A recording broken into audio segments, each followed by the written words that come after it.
Kambal sa Lipa City, Batangas na parehong nagtapos bilang magna cum laude, kilalanin sa report ni Denise Abante.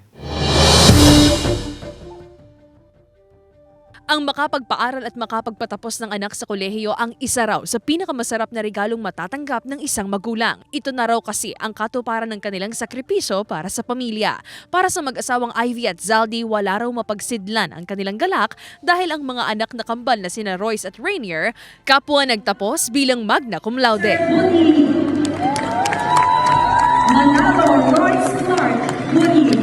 Napakasaya. Parang walang kalagyan yung kasiyahan at saka stress-free na rin. Parang wala na akong masabi. Parang super proud na lang ako sa kanila. Nakaka-proud. Kambal sila tapos parehas pa sila ng achievement na nakuha. Magna cum laude. Kumbaga parang kakaiba. Kaya kami, mga pamilya namin, sobrang natutuwa sa kanilang na-achieve. Ang kambal na sina Royce at Rainier consistent honor students mula daycare, junior at senior high school hanggang sa makapagtapos ng kolehiyo. August 18, 2023 nang graduate ang magkapatid sa kursong Bachelor of Science in Psychology. Para sa kambal, hindi naman daw naging mahirap ang pag-aaral lalo't kasangga nila ang isa't isa. Kaya naman ang medalya nila, times 2 rin. Sa ngayon, pinaghahandaan na ni Royce at Rainier ang kanilang board exam sa susunod na taon. Wala na pong competition between us.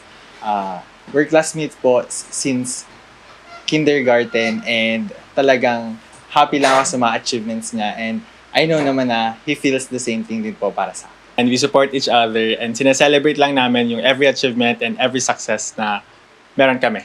Ayon sa kambal, ang kanilang sipag at determinasyon katuwang ang suporta at paggabay ng mga magulang ang kanilang naging kasangga sa pagtupad ng kanilang mga pangarap. Mensahe nila sa isa't isa? Thank you for inspiring me and for pushing me beyond my limits. I'm so proud of you and good luck sa ating next journey. We both made it.